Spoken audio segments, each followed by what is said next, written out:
హైదరాబాద్ లో పెరిగిన metro rail ఛార్జీలు నేటి నుంచి అమల్లోకి వచ్చాయి. కనీస ఛార్జ్ 10 నుంచి 12 రూపాయలకు పెంచారు. గరిష్ట ఛార్జ్ ని 60 నుంచి 75 రూపాయలకు పెంచారు. ఫేర్ ఫిక్సేషన్ కమిటీ సిఫార్సుల ప్రకారం కనిష్టంగా 2 రూపాయలు, గరిష్టంగా 15 రూపాయల ఛార్జీలు పెంచినట్లు ఎల్ఎన్టీ సంస్థ తెలిపింది. మెట్రో రైల్ అందుబాటులోకి వచ్చాక టికెట్ ధరలను పెంచడం ఇదే తొలిసారి. కరోనా సమయంలో మెట్రో ఆదాయం భారీగా పడిపోయింది. ఆ తర్వాత మహాలక్ష్మి పథకం పేరుతో రాష్ట్ర ప్రభుత్వం ఆర్టీసీ బస్సుల్లో మహిళలకు ఉచిత ప్రయాణం కల్పించడం మెట్రో ఆదాయంపై ప్రభావం చూపెడుతోంది.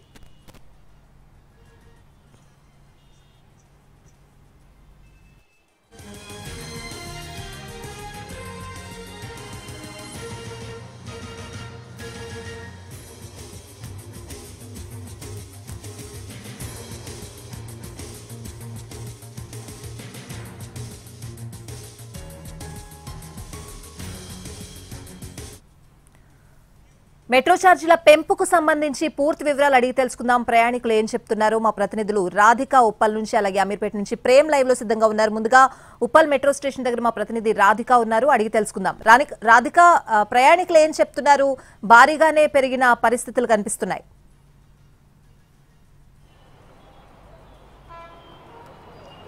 రైట్ స్వాతి, మెట్రోకి సంబంధించి ఇవాల్టి నుంచి ధరలు పెరగబోతున్నాయి. ఇప్పటికే ఇటు ధరలతో బాధపడుతున్న జనాలకి ఈ మెట్రో బాధుడు ఇవాల్టి నుంచి మొదలు కాబోతుంది. దాదాపుగా 20% ఈ మెట్రో ఫేర్స్ అనేవి పెంచబోతా ఉన్నారు. అయితే ఇప్పటి వరకు కూడా 2017లో మెట్రో అనేది ప్రారంభమైంది హైదరాబాద్లో. ఈ హైదరాబాద్ మెట్రో మొదలైనప్పటి నుంచి ఇప్పటి వరకు కూడా ధరలు పెంచలేదు అనే ఒక కారణం చేత ఇప్పుడు ధరలు పెంచే ప్రయత్నం అయితే చేస్తున్నారు. దాదాపుగా 20% ఈ టికెట్ ధరలు అనేవి ఫేర్స్ పెంచడం జరిగింది. ముఖ్యంగా మనకి కిలోమీటర్ వైజ్గా చూసుకుంటే కూడా మనకి ఈ ఫేర్ ఫిక్సేషన్ కమిటీ ఫిక్స్ చేసిన ధరల ప్రకారము 2 కిలోమీటర్ల లోపు కనుక ప్రయాణం చేస్తే 12 రూపాయల టికెట్ని వీళ్ళు ఇవ్వబోతున్నారు. 2 కిలోమీటర్లకు పైగా అంటే 4 కిలోమీటర్ల లోపు అయితే 18 రూపాయల టికెట్ ఫేర్ ఇవ్వబోతున్నారు. అలా 2 కిలోమీటర్లకు పెంచుకుంటూ పోతూ మనకి 24 కిలోమీటర్ల వరకు ఈ మెట్రో ప్రయాణం కనుక చేస్తే మనకి 75 రూపాయల టికెట్ చివరి టికెట్గా ఉండబోతుంది. ఫస్ట్ టికెట్ ఫేర్ 12 రూపాయలతో మొదలయ్యి చివరి టికెట్ 75 రూపాయల వరకు మనకి ఈ ఫిక్సేషన్ కమిటీ ఫిక్స్ చేసిన పరిస్థితి అయితే కనిపిస్తుంది.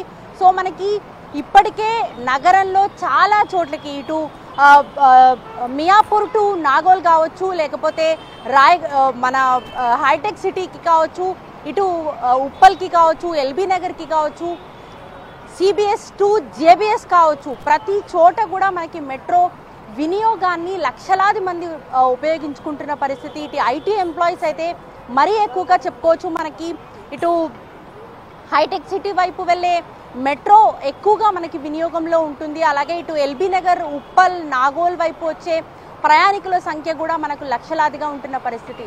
అయితే 2017 నుంచి ఇప్పటి వరకు కూడా చాలా వరకు మనకి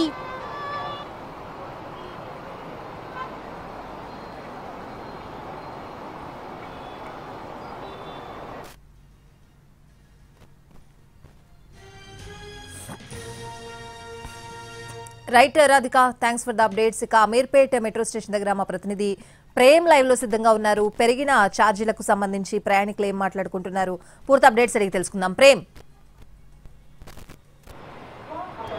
స్వాతి, ఈ రోజు నుంచి ఏదైతే హైదరాబాద్ లో ఉన్నటువంటి మెట్రోకి సంబంధించినటువంటి మెట్రో రైలు సంబంధించిన రైలు ఛార్జెస్ కూడా పెరిగిన ధరలు కూడా అందుబాటులోకి వస్తున్నాయి. ముఖ్యంగా చెప్పాలంటే గత 2017లో ప్రారంభమైనటువంటి మెట్రో రైలు సర్వీస్ కూడా ఇప్పటి వరకు అంటే మొదటిసారి ఇదే ధరలు పెంచడం కూడా అని కూడా చెప్పుకోవచ్చు. ఏదైతే ప్రస్తుతం చెప్పుకోవాలంటే ఈ యొక్క ఫేర్ ఫిక్సేషన్ కమిటీ నిర్ణయించినటువంటి సిఫార్సు మేరకు ఈ యొక్క రేట్లను కూడా పెంచినట్టుగా కూడా చెప్పుకోవచ్చు. ముఖ్యంగా మినిమం ఛార్జెస్ గతంలో ఏదైతే 10 రూపాయలు ఉన్నటువంటి మినిమం ఛార్జెస్ వచ్చేసి ప్రస్తుతానికి 12 రూపాయలుగా కూడా, అలాగే మాక్సిమం ఛార్జెస్ వచ్చి 60 రూపాయలు ఉన్నటువంటి గరిష్ట ధర కూడా 75 రూపాయలకు చేరిందని కూడా చెప్పుకోవచ్చు. ముఖ్యంగా ప్రతి 2 స్టేషన్లకు ఒకసారి ఈ యొక్క ధరల పెంపు ప్రక్రియ కూడా ప్రారంభమైందని కూడా చెప్పుకోవచ్చు. ముఖ్యంగా ఏదైతే సుమారుగా ఈ యొక్క రోజువారీ యొక్క మెట్రోలో ప్రయాణించే వారి సంఖ్య చూసుకున్నట్టయితే 5 లక్షల వరకు కూడా 4,50,000 నుంచి 5 లక్షల వరకు కూడా ఈ యొక్క ప్రయాణికుల సంఖ్య కూడా ఉంటుంది. ఈ నేపథ్యంలో సుమారుగా కూడా మెట్రో ఏదైతే ఎల్ఎన్టీ నిర్వహిస్తున్నటువంటి యొక్క సంస్థ కూడా రోజువారీగా వచ్చేటటువంటి ఆదాయంలో సుమారుగా ఒక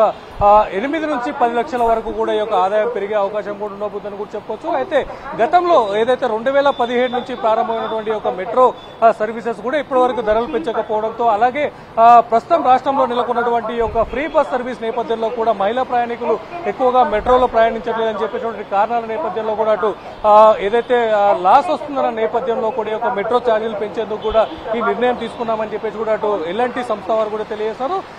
కానీ ప్రయాణికులు మాత్రం ఏదైతే రోజువారీగా మెట్రోలో ప్రయాణించేటువంటి ప్రయాణికులంతా కూడా ఈ యొక్క మెట్రో ఛార్జీలు అంటే ఒకటేసారి 20% మేర ఈ యొక్క ఛార్జీలు పెంచడానికి కూడా తీవ్రంగా వ్యతిరేకిస్తారని కూడా చెప్పుకోవచ్చు. సుమారుగా అంటే మొదటి 2 స్టేషన్లకు ₹2 చొప్పున, ఆ తర్వాత 4 స్టేషన్లకు వచ్చేసరికి మళ్ళీ రేటు మారుతుంది. అంటే సుమారుగా ఇలా మొత్తానికి 24 స్టేషన్లో వచ్చేటటువంటి యొక్క ఛార్జీలు గరిష్టంగా కూడా ₹75 వరకు కూడా చేస్తున్నటువంటి పరిస్థితి కూడా కనిపిస్తుందని కూడా చెప్పొచ్చు. ఏదైతే ఎల్ఎన్టీ నిర్వహిస్తున్నటువంటి యొక్క మెట్రో నిర్వహణ మొదటగా అటు నాగోల్ నుంచి రాయదుర్గం వరకు ఏర్పాటు చేసినటువంటి మెట్రో సాఫీగానే కొనసాగుతున్నప్పటికీ, ఆ తర్వాత ఎల్బీ నగర్ నుంచి ఏదైతే మియాపూర్ వరకు ఉన్నటువంటి ఒక మెట్రో కూడా అత్యధికంగా మెజార్టీ ప్రయాణికులతో కూడా కొనసాగుతున్నప్పటికీ కూడా, ఆ తర్వాత నిర్మించినటువంటి అటు ఎంజీబీఎస్ నుంచి జేబీఎస్ వరకు కొనసాగుతున్నటువంటి మెట్రో పూర్తిగా నష్టంలో కొనసాగుతుందని చెప్పేసి కూడా ఇటు ఎల్ఎన్టీ అధికారులు కూడా తెలియజేస్తున్నారు. అయితే మొత్తానికి ఈ 3 మార్గాల్లో నిర్వహిస్తున్నటువంటి ఒక మెట్రోలో వస్తున్నటువంటి యావరేజ్ కూడా క్యాలిక్యులేట్ చేసుకుని అటు ఏదైతే ఎంజీబీఎస్ నుంచి జేబీఎస్ వరకు వస్తున్నటువంటి ఒక తక్కువ రెవెన్యూని కూడా క్యాలిక్యులేట్ చేసుకుని ఒక మెట్రో ఛార్జెస్ కూడా పెంచినట్టుగా కూడా ప్రస్తుతం ఎల్ఎన్టీ వారు తెలియజేస్తారని కూడా చెప్పుకోవచ్చు. స్వాతి.